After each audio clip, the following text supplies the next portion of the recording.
Yo, yo, yo, welcome back to another episode of Player versus Team, aka PVT. And y'all see I'm back with the main crew.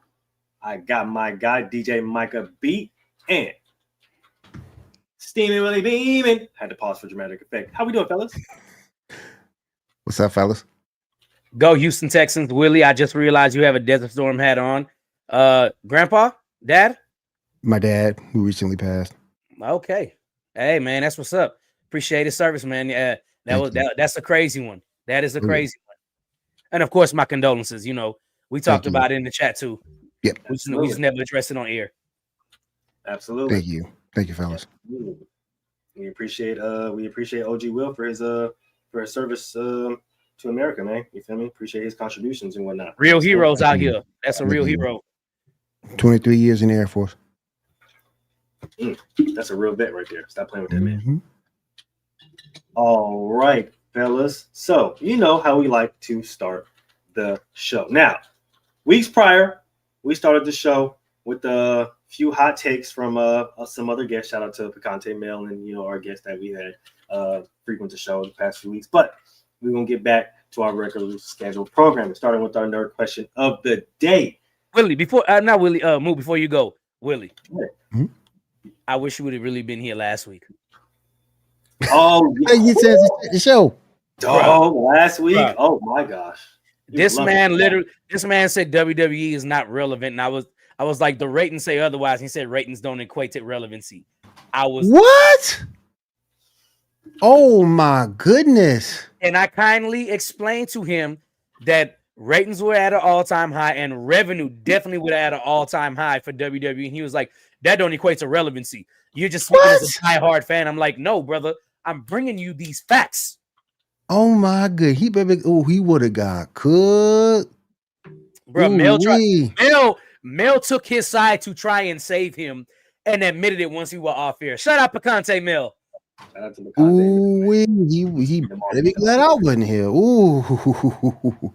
There's too much evidence to say it's not relevant. Too much evidence. My bad, Moo. Go ahead. Let's get it. No, it's a relevant point because I had a lot of wrestling fans chomping at the bit after they left the show last week. Better be glad I wasn't here. All I can do is hope the wrestling fans out there. I hope I served y'all well because I made this man quit. He tapped. They for surely said you held it down tenfold as some direct words from a few homies. So shout out to DJ Micah B. Shout out to our guest last week for bringing the conversation and heated debate / conversation is always welcome on this platform here. So without further ado, we can go ahead and get into our comic book / nerd question of the day. I'm gonna go ahead and get a little intro video today. I'm gonna go ahead and cut that up in the next 2 weeks, so don't even worry about that. It's gonna come to y'all soon. But as of right now, that's what we got, man. We got the two big S's of their respective comic books. The Century and Clark Kent, Mr. Curl himself, Superman. Willie has expressed his feelings backstage, but care to do so live on air, good sir? Sure I do. Fuck Superman. Fuck him. The man is literally the most unrelatable comic book character out there. How the hell how are we gonna identify with a demigod? How? What? When? This man has had the benefit of the New 52. This man has had the benefit of going through different suns that give him different abilities. Remember, not too long ago, this man was up here creating Susanos. You only saw that shit in anime before. This man was creating Susanos. Come on now. It's really? Then every time he got so powerful, time and space don't even matter to him. Man, come on. Fuck Superman. Give me Century. At least Century got a mental disorder that you can sort of identify with and motherfucking try to help and feel sorry for. Hell, you feel sorry for Superman for what? Because he married and got kids? at any time he can just say, fuck it, fly off, I'm done. So fuck him. I got Century. Fuck him. I'm gonna go Century for the same reasons. I'm not even gonna lie to you. You know, if you know me, you always know it's always been fuck Superman. I'm a big Batman fan, so I'm a big Batman fan too. So, yeah, Century got kids, but let me remind you, Superman has kids too. Okay, so let's not act like Superman don't have kids too. He does. Okay, so yeah, so let's start with that one. I find myself here at a fork in the road. I'm gonna explain why I find myself here at a fork in the road. If we were going to talk about Superman versus Goku, no doubt I'd pick Goku. And the reason why I pick Goku is Goku has instant transmission, and he'll use instant transmission to go somewhere where Superman doesn't have powers from the sun and beat the living crap out of Superman. And that's facts. Also, let's remember, Superman can't fight. He can't fight, bro. He got no hand-to-hand combat skills. Zero. But on the flip side, man, look, I'll be the first to say, if Superman ever went bloodthirsty, I think he would win this fight. The problem is, Superman is a lot like fucking Goku and not a lot like fucking Vegeta.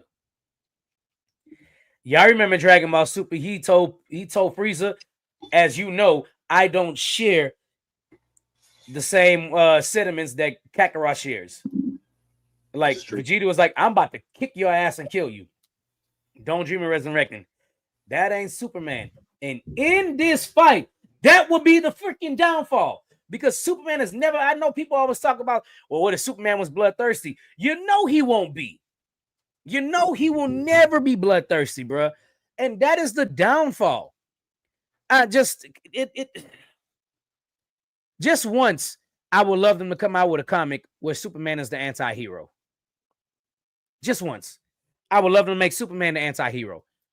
You can't. At some point, even Batman broke and killed the Joker, bro. He did. We did get a glimpse of that in the Injustice. Injustice line. Yep. Right. Even Batman broke. Even the Killing Joke. Robin broke because Batman left him to die and wouldn't kill the Joker and left him what's the word I'm looking for? Vulnerable. After Joker got in Robin's mind. He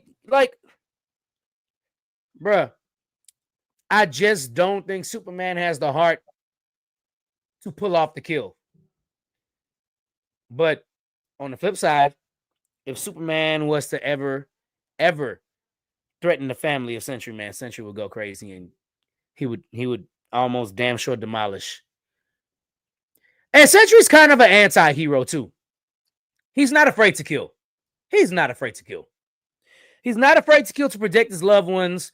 He's not afraid to kill to protect everybody he calls family. He will murk you. He definitely will. The same way Black Adam is an anti-hero. The same way. And that has always been the downfall of Superman.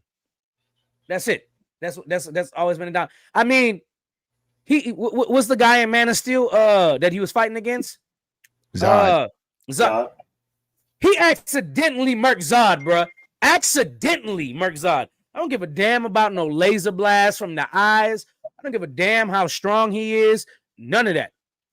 He pulls his power from Earth's sun because Earth's sun is not the same one as his home Earth, and I cannot think of his home Earth names right now. Krypton.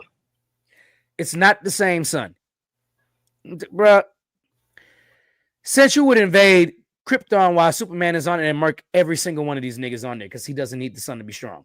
And that's a fact. So, if this battle was to go into different dimensions because they were fighting too strong, Superman would absolutely get fucking murked. I don't care what nobody got to say. I'm going with Century. Yeah. Fuck Superman. Fucking. And it ain't because I don't like Superman. I mean, I kind of don't like. I don't like Superman. Batman kicked his ass, but there's really to me,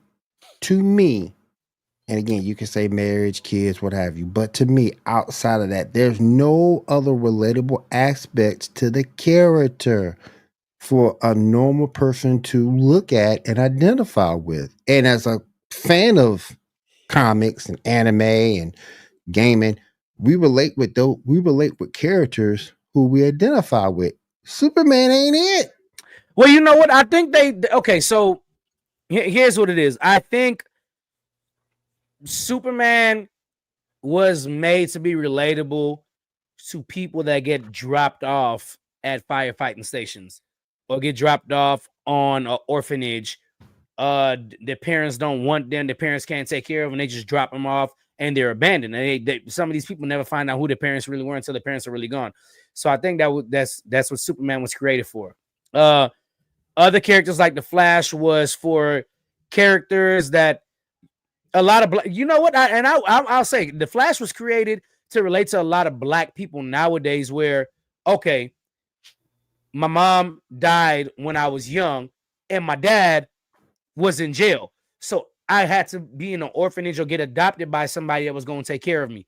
Maybe moving with a family member, or maybe with somebody that was there when everything happened, like the Flash did, and they're taking you in and stuff like that. So, I mean, I've never been an orphan. I'm not even gonna say I've never been an orphan. I've never lost both of my parents are still alive. Praise God. I'm still young, and both of my parents are alive and in my life. So Superman was created to what people that lost both their parents or don't know either one of their parents because their parents gave them up for adoption at a young age. That's pretty much Superman's backstory. You don't have parents. But at the same time, outside of that and his kids, this thing got nothing relatable. He was stronger than everybody. He was faster than everybody. I will never understand why they made him as fast as the Flash. I can't fathom it. I mean, this nigga name is really the Flash. Like he's not faster than Wally West. Yeah, no, he can never be faster than Wally. He can never be faster than Wally West. Wally draws power from the Force. Yep. Okay. But he's fast. Well, Wally West is the Kid Flash, and then eventually, we don't got to go into detail. But for most people out here, most people only know Wally West as Kid Flash because of the show. But I mean, most people equate the Flash to Barry Allen, and the fact that they made him around the same speed as Barry Allen, I think Barry still wins by a couple of milliseconds. But come on, man, they call him the man of speed, faster than the speeding bullet. Strong as whatever the hell they say he is, blah, blah, blah, blah, blah. Faster than a speeding bullet. He was stronger than a locomotive. That's what it is. The great hope. Right? Can leap buildings in a single bound, man. Fuck all that. He was supposed to be the great hope, right? The last resort for mankind had anything ever really happen. Like that's quite literally why his comic was created, was to be looked at as the last shining hope if all else fails. So let me ask you a question. Y'all read more in the comics than me. Was Superman made during the Great Depression? Because that's what it sounds like to me. As in like the last great hope. And if anything was to happen, he'd bring us back to the promised land. And I don't know when the character was created, but it kind of sounds like it. I think his first issue in Action Comics came out a little bit after that. Yeah. Because the first Superman comic was Action Comic. Well, yep, it was a little bit after that because it was June 1938. Mm-hmm. So it's a little bit after. Right after. That's crazy. Mm-hmm. A little bit after. But hell, if we're going to talk about hope and inspiring hope, you got Captain America who does a better job of inspiring hope than Superman does. That's true. That's why he's great. Especially hell, I'll take it a step further. Optimus Prime with one speech. That's it. That's true as well. Optimus' speech will get you every time. Oh yeah. I'll run through a wall for Optimus. I'm not gonna lie to you. Hell yeah. That Joker died in that Transformer movie, met a kid in an all-gone movie theater. It was damn crying. I'm trying to tell you, I'll run through a whole wall. Hey, some people respond to leadership by words. I'm not one of the ones that respond to leadership by words. Bumblebee is my GOAT. Because Bumblebee just about that action. Ain't no wrong Bumblebee. I'm not mad at that. I ain't mad at that at all. Bumblebee would be like, hey, let's ride. and gear up to fight right next to you. I fucks with that. I'm not mad at that at all. I rock with B. B is my guy. Oh yeah. All right, we got a little bit. You see how we like to we like to fucking nerds. But everybody took Century. That's cool. That's cool. Everybody takes Century. Fuck Superman. All right. At least Clark Kent Superman. There's some Supermans out there that are all right, but at least Clark Kent Superman. Fuck him. Yeah, most definitely. Superboy. Definitely. But as DJ Michael B asked me before we went live, what does the W stand for in the GWOAT? That is something that I took from one Clarissa Shields. Shout out to the women's champion and the greatest woman of all time. Damn it! I thought it was the greatest wonder of all time. I had my bet on. Yes, okay. That is something that Clarissa Shields has coined. She is coined herself the greatest woman athlete of all time, or at least one of them. But I took that from her because she also uses it as her moniker for Twitter as well. So I might as well have brought it to the platform. So, fellas, as we go through our memory banks and assess all of the amazing, legendary women athletes that have graced their respective sports, give me 3 women that stick out to you and why you feel like they are the greatest in their respective sports. DJ, I'm gonna start with you on this one. This is easy for me, and well, the first 2 are easy for me, like absolutely fucking easy for me. This is not even a question. Okay, so the first 2 women I'm gonna call up, and I don't think y'all are gonna have a problem with it. Simone Biles, Serena Williams. Do I really need to explain this? Honestly, no. Come on, man. I don't need to explain this. And for everybody out there, y'all know I don't need to explain this. Come on. Yeah, no. I mean, enough said with that one. I'm enough said with those 2. I'm not even gonna lie to you. Enough said with those 2. And third, I will absolutely. I'm gonna. Clarissa Shields is a beast, though, bro. I'm not gonna lie to you. But she is.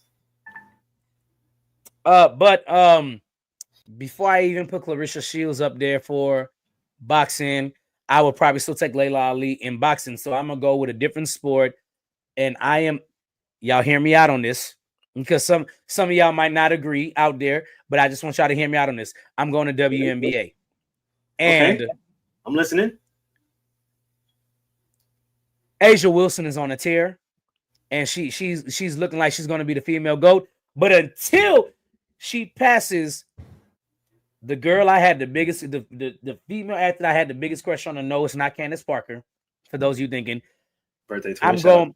I'm going with the young. I think she was the youngest MVP in the WNBA, and she had a short-lived career, and she would have probably retired as the GOAT. I'm going with Maya Moore in WNBA, as more dominant than Clarissa Shields has been in boxing. And if you know, because Maya Moore entered the WNBA as a rookie, won Rookie of the Year, won MVP, damn near won the finals for Rookie Year after dominating at Connecticut, and then won 2 championships in the WNBA before she finally retired after a couple of years. Bro, Maya Moore would have went down as the GOAT had she not retired. And she fought for injustice for people that was locked up and they weren't guilty of their convictions. I ain't mad at that. And part of being the GWOAT is you stand up for what's right using your platform. Serena has, Maya Moore has. I'm not saying Clarissa hasn't, but Serena has, Maya Moore has, and of course, Simone Biles absolutely has. So those are my 3. And I would still put Layla Ali over Clarissa Shields, and then I'd probably throw Clarissa in. But yeah, those 3 for sure. Simone Biles, Maya Moore, and y'all know the rest. So let's run it. I'm with that. Willie, what you got, man? All right, the 2 that just stand out. You know what? The 2 that just stand out. Serena Williams. Yeah, we all know that. Simone Biles. We all know that. Yeah. I'm gonna give you 2 more. Serena, Simone. This last one's gonna. This third one's gonna floor a lot of people. But I loved her back in the day. And people forget how dominant she was. Steffi Graf. Oh, People forget you. how dominant she was. I'm with you. And then, number 4. Oh, WNBA. My Come on with girl, it. Lisa Come on. Leslie. Oh my God. no, man. Come on with it. Oh my God. Coming down the Whoa. court, I'm looking on Alisa Leslie. Oh my God. Hey, Willie, before you explain, can I add a fourth person in? Yes. And I know y'all forgot about this person. And Moo, you're gonna appreciate this because it's about to blow your mind. But just as female athletes and being the best female athlete, y'all are gonna appreciate this. I'm throwing Jackie Joyner Kersey on this list. Y'all gonna stop playing. Like that. Like that. Y'all gonna stop playing on Jackie Like Joyner that. Kersey. Like that. No, I love that. Like that. I love that a lot. I'm gonna go ahead and give y'all 2 more names, but they're gonna be from not the basketball realm, even though, like I said earlier, shout out to birthday twin Candace Parker. Baby, good Lord. But I'm gonna go ahead and throw one of these names out. Surprisingly enough, that they didn't throw in the pictures of said post on Instagram, but I'm gonna give you guys one, Allison Felix. Oh my God. Okay. Oh. The legend that she is probably unfathomable at this point. I'm not even gonna lie to you. Like what she did on that track is quite literally crazy and next level. But since we're on basketball here.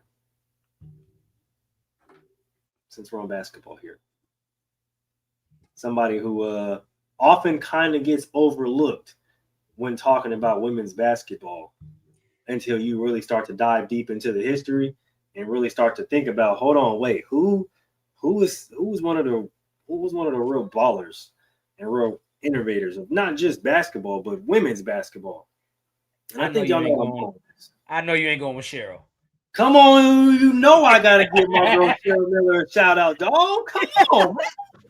You know I gotta give my girl C Miller a shout out. The legend goes, she used to kick Reggie Miller ass in the backyard 1-on-1. Brother, she used to kick everybody ass, boy. It was crazy. She was taking numbers and it made money too.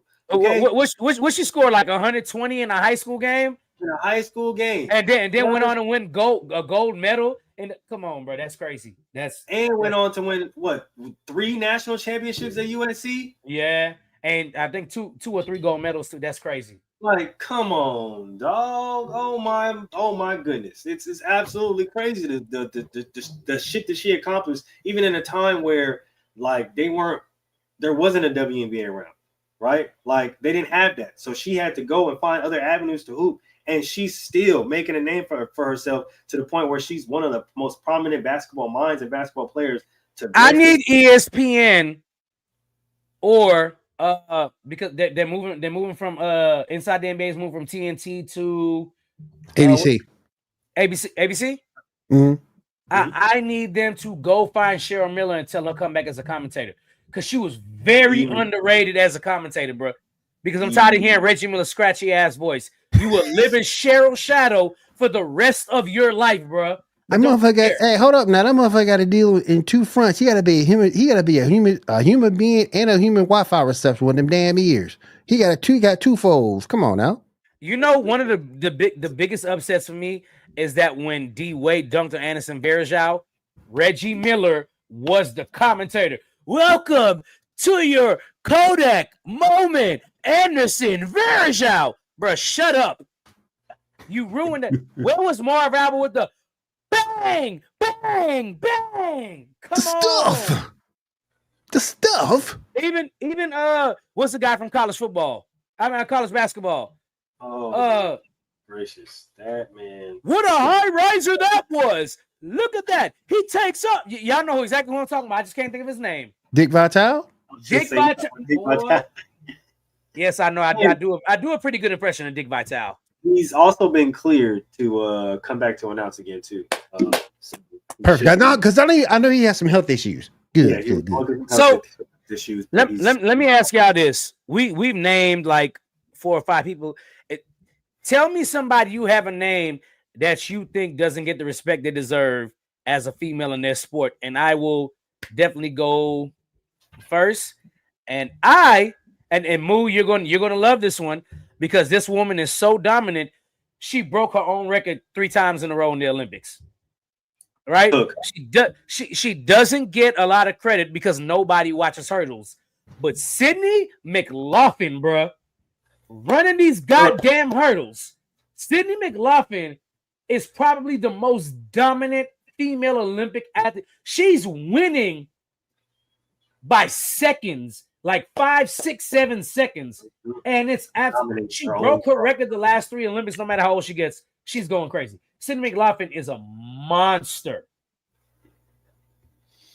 I'm going to go ahead and throw out one that a lot of people probably do forget, especially now. But her name has started to become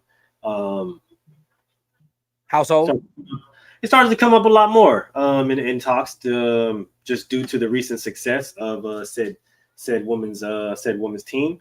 But I'm gonna go ahead and throw out one Mia Hamm. I'm about to throw that name out too. Bruh. I was about to throw that name out too. Yeah.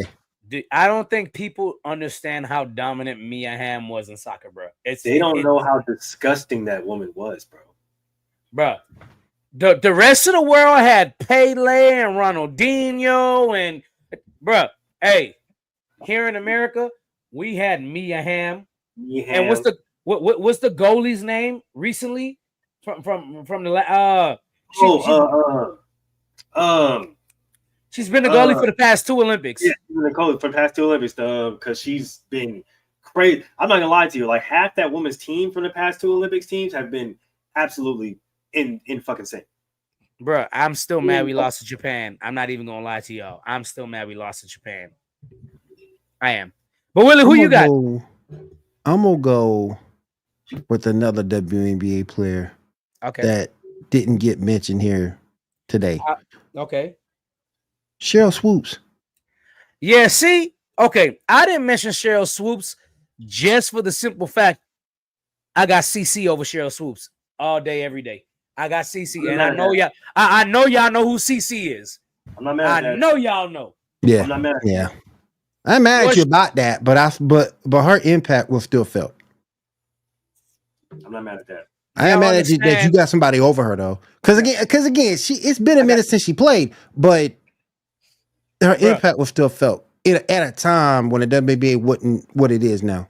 Hey, bro, Cynthia Cooper is the reason why we 4-peated here in Houston. Yep. R.I.P. Kim Parrott too, because Kim Parrott was a dog too. She was a dog too. Kim Parrott was a dog. But bro, that team was so unfair. You had Cynthia Cooper, Kim Parrott, Cheryl Swoops, Tina Thompson. I don't think she's the all-time leader anymore.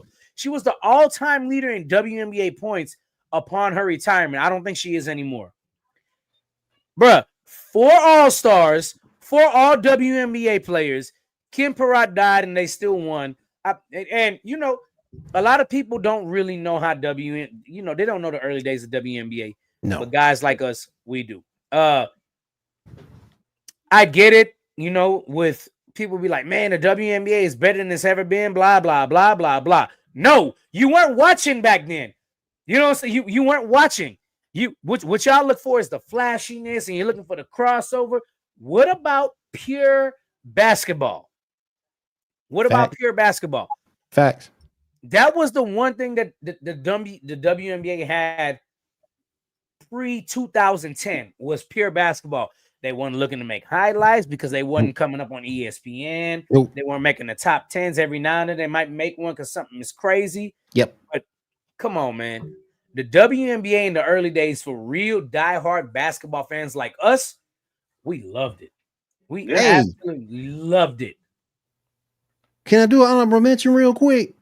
Yeah, go ahead. Absolutely. And this might piss some people off because of the way her career ended. I just want to give Ronda Rousey a little love. Just a little bit. Just a little bit. Just a little bit. What about not much, but just a little bit. She was a one-dimensional fighter, but it dominated. I give her a little bit of love. I can respect that. What's the one that took over after Ronda Rousey? Yeah. Amanda Nunes. Yeah. Lioness herself. So 3 years from now, we're all going to have, we got to have a conversation like, who's the best UFC women's fighter of all time? Because the UFC women's division is still young. But yeah, but to be fair to Clarissa Shields is the all-time great women's athlete. I just don't think you're number one in your sport because Layla Ali exists. And pretty much everybody we named is either top 2 or 3, and I do think Clarissa Shields might be the second best female boxer of all time. I don't think anybody questions that. But the problem is, too, name me one person quotable that Clarissa Shields has beat. Like, I can't name them to you. I think the only fight that if you've actually paid attention, the only fight that people actually want to see that is probably should be her biggest challenge. That should be her biggest challenge is Alicia Bumgarner. Like, oh yeah. You need a Bumgarner fight in order to really solidify, I think, that legendary status, because Alicia is a dog in her own right and feels like she should be up there in the talks or in the rankings with Clarissa. So I think that might be the fight to really solidify, because obviously we can't get a Layla Ali Clarissa Shields fight. So bruh. I'm bruh. Alicia Bumgarner is her. Yeah. I just looked at the picture. I've heard her. I looked at the picture and I was like, oh yeah, that's the one. That is the one. Quite literally her. Like I watched her the last fight she was in. I watched Clarissa's last fight. I think Alicia's. I think she's hungry enough to take on that challenge. I definitely want to give some love to another UFC fighter, because Ronda Rousey was so good on top of the game for so long. Everybody saw her just fall off at the wayside like she wasn't shit. But I definitely want to give props to Miesha Tate. Yes, that's true. Miesha Tate, yes, she was not Ronda Rousey, but she was running in second for a long time, bro. So definitely got to give some love to Miesha Tate. Right after Ronda Rousey lost to, what is this woman's name? Zilgano Katsangago. Oh yeah. Yeah. Miesha Tate came out and dominated her. So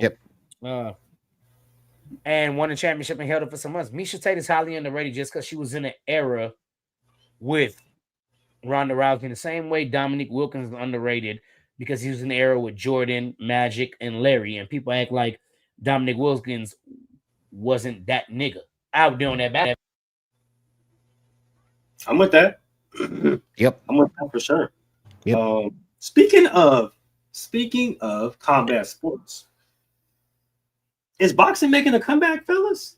We got a few notable matchups that might be in the rankings for this coming up year.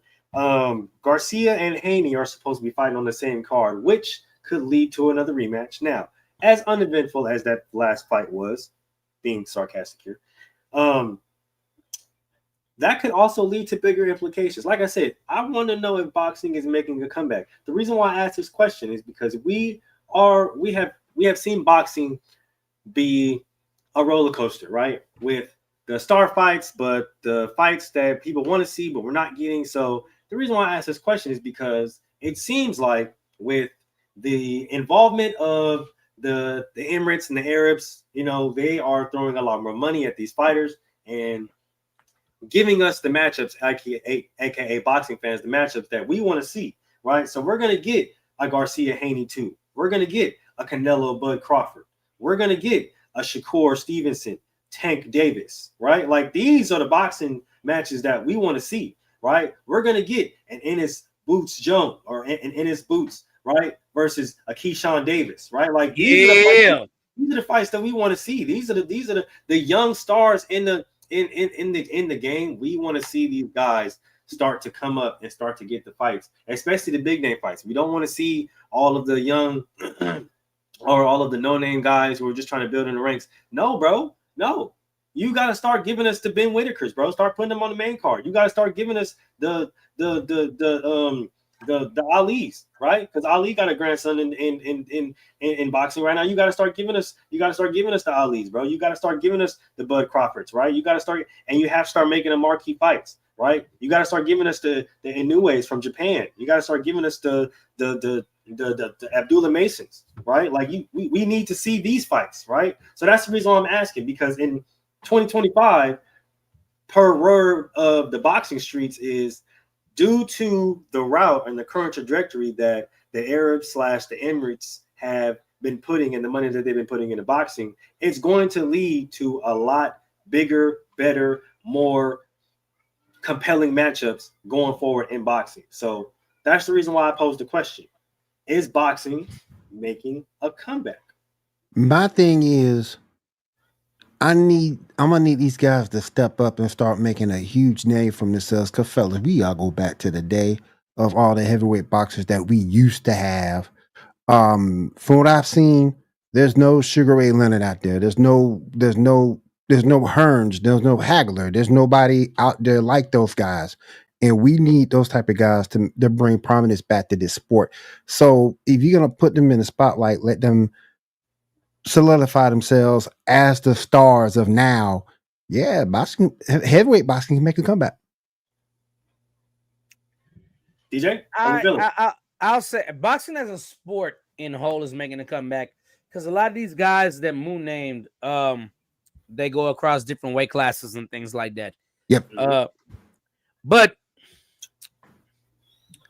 to me, boxing never died, and that's one of the things. I don't think boxing has died because Floyd carried it. Floyd and Manny Pacquiao and Juan Marquel Marquez and Canelo carried it in the 2010s, right? I think those guys carried it in the 2010s. Going into the 2020s, I think going into the 2020s, they left it in good hands. Is what I think it is, because a lot of those guys were young, leaving it in good hands. But here's what I'll say about boxing. I think they need to stop letting people represent themselves. You know, I get it. Floyd did it and won millions of dollars, but everybody ain't Floyd. Right. The same way everybody ain't Stephen Curry. Everybody ain't Floyd. Right? For sure. And I don't want to say like I'm hating, but I feel like a lot of the talent that we want to see fight each other is spread across different weight classes. Like, as you can see the other day, Jamal Crawford and Floyd had this big back and forth on Twitter, or X, as y'all call it. X. Right. So that's part of the problem. Yeah, that's one of the main parts of it. I think the talent is so spread in boxing. It's like you have two people in this weight class are the top notch. You got two people in this weight class are the top notch. You got three people in this weight class are the top notch. Like, for a lot of people, everybody's like, oh, heavyweights is coming back. Really? For most people, please name me somebody out of Tyson Fury and Deontay Wilder that you know is a freaking heheavyweight. Not y'all two. I know y'all two know. You know what I'm saying? Retired. So you can't even name Tyson Fury because he just retired. Right. But that's what I'm saying. Like, even though he just retired, name me somebody else in the heavyweight class. For most people out there, most people can't do it because the talent and the shit talking all that is coming across multiple weight classes. You know, we all used to love to see the big dudes bang, bang, bang, but now it's like little dudes love to finesse and move around, and they like to box for the score and not box for the knockout or box for the win. And as much as I hate to say, Floyd encouraged that because he won a lot, hella matches, just kind of weaving, counterattack. He's not going to knock nobody out. We already know. Don't tell me nothing about Conor McGregor. Conor McGregor's not a boxer. Nope. And if it was flipped and Floyd went into a UFC ring versus Conor McGregor would kick the fucking shit out of Floyd. Yep. Quick, fast, in a hurry. That fight might be over within 10 seconds. Yeah. So I think boxing is making a comeback just because we're tired of seeing UFC fighters roll around on the floor. I think people want to see. And it's no diss to UFC fighters. You know, people that actually understand UFC fighting know what's going on the floor. But for the casual fan, it's like these niggas rolling around on the floor. They're not doing nothing. This and this. So I'm gonna go to boxing, and they're gonna see a slugfest most of the time. So, is boxing making a comeback? Yes, boxing is absolutely making a comeback. I do believe that. But if in the next 5 years they don't have another prize fighter come along with somebody like Canelo or Floyd or whatever, boxing will deteriorate quick again like it did when Mike Tyson first retired. We're going to be in that area where it's like, oh, we got two good Felix Trinidad versus Zab Judah. And I'm talking shit about Zab Judah. You know what I'm saying? I'm not talking, but who's your big even during that time they had Roy Jones, and everybody know Roy Jones is the big money fighter. But outside of Roy Jones, who was your big money fighter through all these other weight classes? At least in the later 2000s, we had Marquez, we had what's Ricky Hatton. We still had some prize fighters here. Ricky Hatton was undefeated. Marquez was damn near undefeated. We had Pacquiao, we had Floyd. All these guys were floating around the same weight class, but now your heavy hitters are fighting nobodies because they're floating in different weight classes. True. Now, if you sit here and tell me right now, Jamal Crawford and Tank Davis back and forth was going to lead to a boxing match, guarantee 99% of Americans were tuning for that, even though Davis is 30 or 40 pounds less than Jamal Crawford, just because of the cachet it carries. Right. True. Especially considering Javante was on Twitter talking about Bud's, family. But I got more money than you. He's talking about it, and he was actually talking about his kids and his wife and stuff. So there's that. So damn, we know how Bud gets down when you talk about his family. So Bud don't play that shit. nope. Exactly. So yeah, I think boxing is trending upwards. Like I said, the money that the Emirates have been putting in has been somewhat of a positive. They've been, giving a lot of people the marquee method that they want to see. So hopefully it continues to trend that way with the money that they're funneling in. Before we get these final thoughts in here and start to get up out of here, I'm going to ask you guys this one quick question. Notre Dame or Ohio State? See, I didn't even need to wait for you to ask the question. You already see it. I don't know. I already know.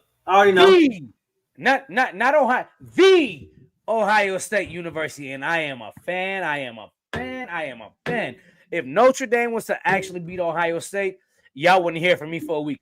Fuck all these podcasts. Fuck all the hosts on From the Sidelines podcast. Leave me the fuck alone if Ohio State loses to Notre Dame. And I know, bro, I'm scared I'm going to have to eat my words because I was one of the ones. I think everybody here we were all one of the ones that was against Notre Dame being in the college football playoff. Mm-hmm. Let me tell y'all, this motherfucking defense is real, bro. This defense is real. That defense is balling. It's real. But I still got Ohio State. I'm going to go to sleep as somebody playing in the finals and wake up as a national champion if I don't get to watch the game. Bet on that. He's a national champion. He gonna be the not Ohio State gonna be a national champion. He gonna be the national champion. You know what though? It's good of a story as it would be for Notre Dame to win. Ryan Day's got a lot to damn prove. He's got a lot to prove. His job is on the line if he don't get this done. So I'm going with Ohio State for that reason. A lot to prove. This is his year to do it. And even if they let him go after they win, at least he go out on top. But they ain't let that nigga go if he wins. If he win, I don't think they're gonna let him go either. If he wins, I don't think they'll let him go. But Notre Dame winning would be the better story. I just don't. And as good as that defense is, I just can't see them stopping our Ohio State offense. I can't see it. I feel like Moo's gonna go the opposite. I'm gonna give you guys my picks tomorrow on Inside the Huddle. This is good. Motherfucker, no, you Oh, cannot hell do no. that. You can't do that on player versus team. Come on no. I now. knew y'all was gonna do this. Come on now. You can't do that on player versus team. Come on now. Oh, I knew my We don't be hedging our bets around here.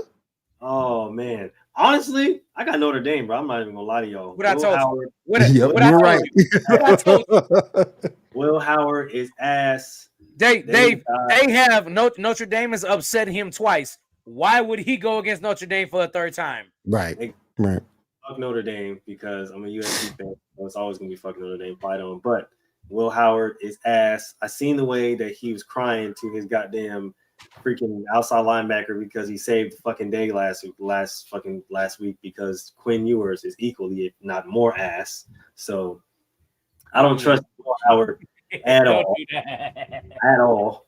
Hey, I've been telling y'all that since week 4 when He's been saying it. I'm not saying you haven't been saying. I was like, don't bring him up. Don't do that. I just had to because that nigga get on my fucking nerves. But anyways, like I said, I don't trust Will Howard. I think that the young receiver, I think he's too young. And yeah, I do not trust Will Howard in the slightest. I don't trust Riley Leonard either, but my trust for Will Howard is tremendously low. Let me ask you this because you brought up Quinn Ewers. Would you rather have Arch Manning play the starting quarterback for the Texas spot? Hell yeah, bro! You could have threw the water boy out there other than Quinn Ewers, bro, and I'd have been like, I'll take him. And now you can't throw Adam Sandler out there. No, you can't. Get this nigga off my team right now, bro. But Arch Manning has lost the starting quarterback job to two different quarterbacks now. Yep. I don't care. His last name is Manning. That boy is starting. That don't mean you any good. Okay, let's get into the final. That don't mean you any good. Let's you know what? I'm not even gonna go there. Let's get into the final topic tonight. Oh, my goodness gracious. College. Moo is gonna have to explain this one because I didn't know what he meant. But college basketball top fives. The college basketball top fives of all time. No, it's just right now.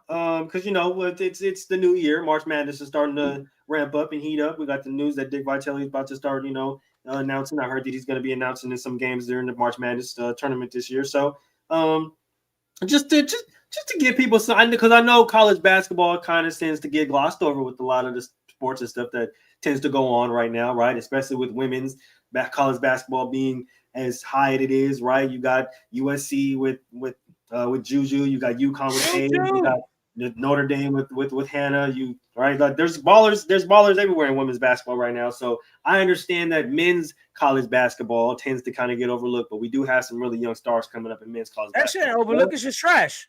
Well, see, there you go. So just to look out, just to outlook the top five, Auburn at 1, Iowa State at 2, Duke is currently sitting at 3, Alabama at 4, and Florida is at 5. That is, and U of H is better than all of them. How Alabama get? And how? And U of H is better than all of them. And currently, I stand on U of H that. is sitting at 10.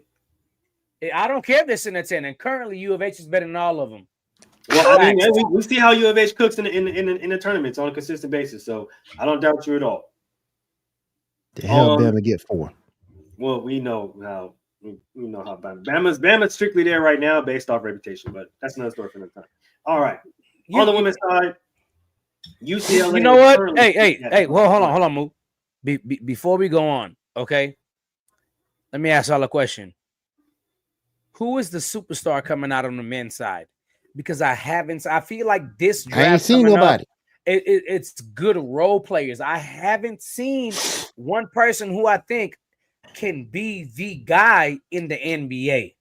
They're trying to push the Cooper Flag narrative. Come on, man. We know better than that. Come on. Overhyped. He's overhyped. That's the only one they got right now. He overhyped. They're going to be very disappointed next year. And that's the reason why these current teams that I'm about to name have been just shining and the men's haven't. On the women's side, UCLA is currently sitting at 1, undefeated at 16-0. Then you got South Carolina. Notre Dame is at 3. USC is at 4. LSU is at 5. And at 6, we have UConn. I'm pissed off that Notre Dame is in the top 5 again, just because I feel like because they're independent, they should never, ever be able to compete with nobody. But Notre Dame college basketball program has been very relative for the past 10 years. They've been there in the top 25. They've been very good, very consistent. I don't know who the top people see in Notre Dame, these top females see Notre Dame, but please, like Bob will say, get out of your system. God damn. I mean, you're not going to win a championship there. Look, Skylar was a beast. Skylar Diggins was a beast and did nothing. Okay? Skylar Diggins. So you're saying Skylar Diggins is like the Alabama quarterback that goes to the NFL? No, I'm not saying, because Skylar Diggins is actually a beast in the WNBA. She is. What I'm saying is Skylar Diggins is one of them girls that come from a mid-major school. And I'm not saying Notre Dame is mid-major in status. Right. But in basketball, they're a mid-major school, because nobody thinks about Notre Dame when it comes to basketball. They're a mid-major school when it comes to basketball. Right. But because they're a mid-major school, and you don't have to split time with people that are 5-star recruits at every single position, you get a lot of attention drawn on you, and you learn to deal with that in college. I got you. So, okay, that's fair. Yeah. That's fair. But you deal with a lot of top talent over and over again. People double team you just because you're the best player on Notre Dame. That's Skylar Diggins. Yeah, she a baddie. I know y'all seen her on Wild 'N Out Twerking too. I am. Lord have mercy. How long? But as y'all know, we have come to the end of the show. So let's go ahead and get the final thoughts, fellas. Start with DJ Micah B. So yeah, y'all already know what time it is. Let's go Houston Texans. I mean, I don't necessarily know if you could pull it off this weekend, but I'm going to be rooting for you because I am a Houstonian. I'm going to be rooting for you. I think you have the defense that can contain at least Travis Kelce, but part of the problem is they have other options outside of Travis Kelce, and Patrick Mahomes is just fucking Patrick Mahomes. It's very annoying. But if somehow, someway Houston pulls this win off, next week on PPT, you will never. Are y'all going to sit here and, hey, what y'all going to get is, hey, bring in motherfuckers all day. That's what you're going to get. Moo could sit there and Willie could sit there, but that's all you're going to get. They won't be allowed to talk. Not even one. I'm just telling you now. Y'all already know if Houston pulls this one off, neither one of them be allowed to talk. I will sit here like I'm on Inside the Huddle, which is the best damn football show on the internet, period, tomorrow. Catch Moo and Mel. What is it, 7 o'clock now? Yes, sir. Catch them. That's Eastern or Pacific Standard Time. Pacific Standard. You muted yourself, big dog.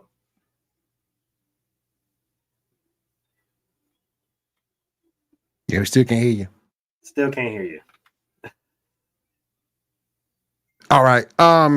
Real quick. Fuck Rob Manfred. Fuck Jerry Krause. Fuck Jerry Rounsdoors. I'm adding a new name to the left. That new name to the list. Fuck Tom Thibodeau. Fuck you. And the reason why I say fuck Tom Thibodeau is because what you did to D-Rose and what you doing to the Knicks. So fuck Tom Thibodeau. Fuck you. Catch the Sports Report podcast every Monday night, 10 p.m. Eastern. We are on Facebook. We're on YouTube. We're on Twitch. And we're also on National Streamer Sports Network on your Roku box. So definitely check us out every Monday night, 10 p.m. Eastern. We get down over there.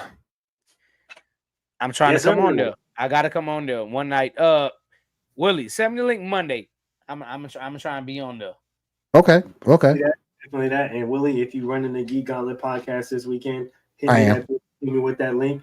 We hopping on this week. Missed it last week. You're not missing it this week because we are event free.